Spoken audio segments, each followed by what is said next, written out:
following lesson is linked to Learning Outcome 4, Language, and addresses the assessment standard that requires learners to develop critical language awareness.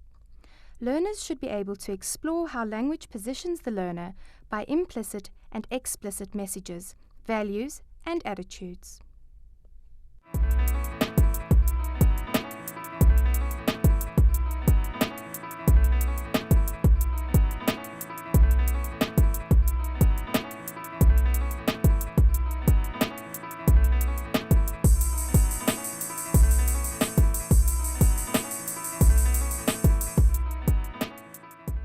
Hi, I'm Megan. In this series of lessons, we are looking at techniques that advertisers use to get you to want their product. There are 4 main aims of advertising, and to remember them, you have learned the acronym AIDA. A for attracting attention, I for keeping interest, D for creating desire, and A for taking action. In the previous lessons, we focused on adverts that attract attention and adverts that keep interest. In this lesson, we're moving on to the 3rd aim of advertising, and we are going to be focusing on adverts that create desire.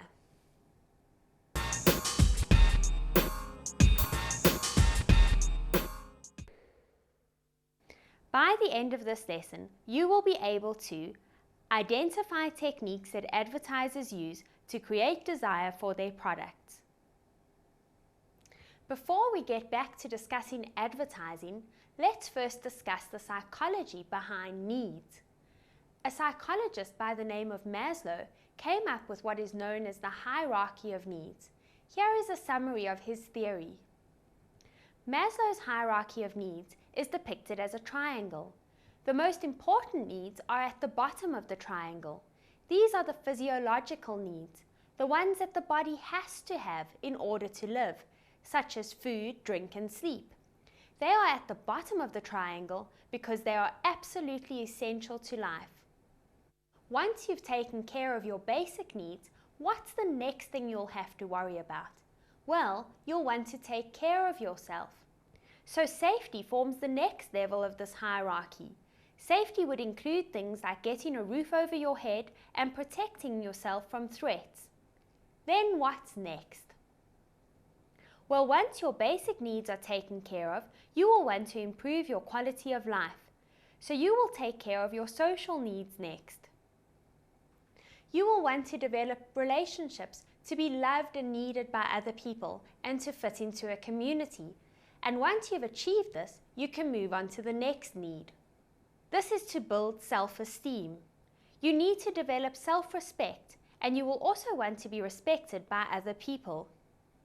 Finally, you'll want to be all that you can be. Maslow calls this achieving self-actualization. It is at the top of the triangle because it is the last of the needs that you will be able to worry about. It's only after your other needs have been satisfied. Self-actualization involves using your talents and creativity to reach the maximum of your potential development. Now maybe you're wondering what this has to do with advertising. The reason I've discussed Maslow's hierarchy of needs with you is to begin to illustrate the difference between a need and a want. Advertisers try to convince you that the product that they are advertising will fulfill one of your needs. But do you really need it? Let's look at the difference between these 2 words. Need and want. Are these 2 words synonyms?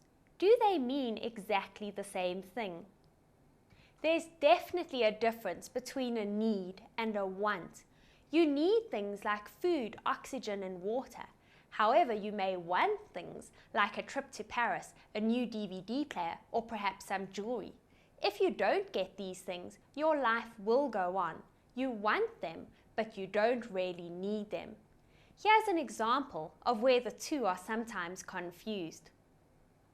But Mom, I need new shoes. Clearly, this girl does not need new shoes. She has many pairs of shoes, so her feet are not going to get cold or wet, and her physiological needs are taken care of. What she really means is that she wants or would like to have a new pair of shoes. maybe a pen a different colour or something more fashionable. So what does this have to do with advertising? Well, advertisers will try to convince you that you need what they are selling. If we're all sensible people, how do advertisers manage to convince you that you need what they're selling? There are a number of techniques that they use. Here is the first one. To create desire, firstly, appeal to the reader's emotions and desires. Do you want to be wealthy, successful, and admired? I would argue that there are very few people who don't want to achieve these things. But in addition to achieving these, people also need to achieve their basic needs.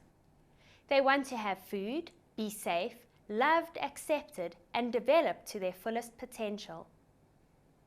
Advertisers know this, and they're especially good at zooming in on things they know people want and need.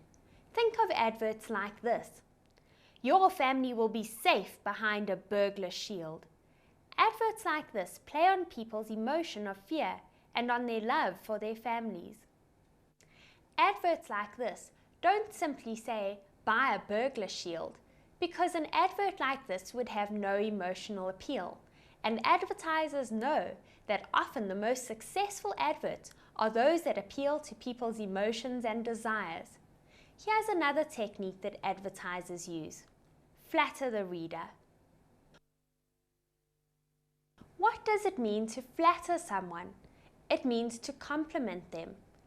Adverts that compliment or flatter people appeal to their sense of vanity and give the reader the sense that their strongest need, the need for self-actualization, will be fulfilled by a product.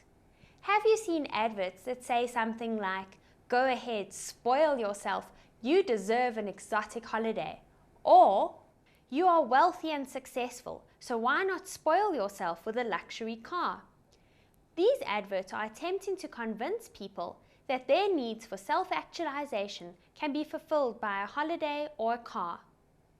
Now, even although these adverts aren't necessarily true, they're very persuasive when it comes to creating desire. Here's another technique that advertisers use to create desire.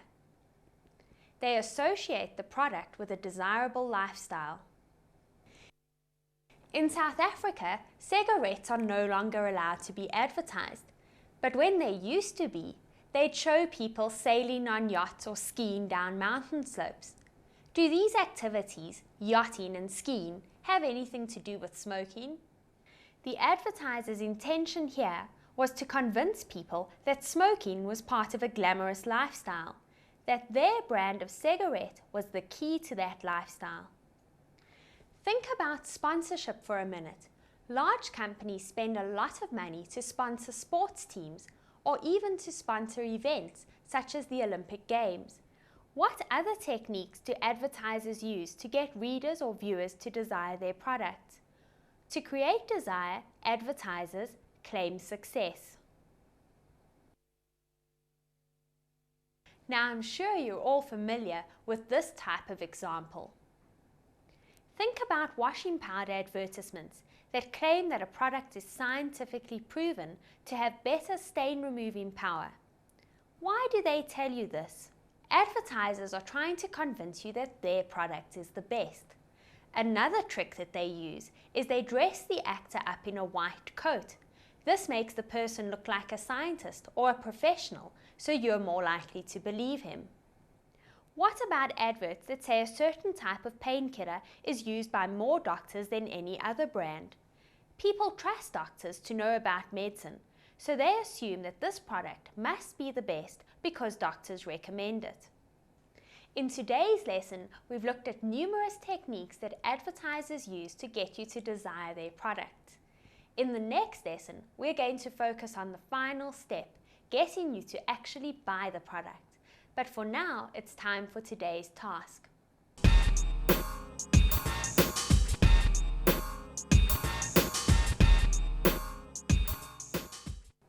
Find examples of adverts that each appeal to one of the following techniques of creating desire. Appealing to the reader's emotions and desires, flattering the reader, associating the product with a desirable lifestyle, and claiming success. You can find examples for this task in newspapers or old magazines. Paging through these magazines will make you more wary of the techniques that advertisers use to get you to desire their products, and this will help to make you a more informed consumer. Join me for the next lesson. Goodbye.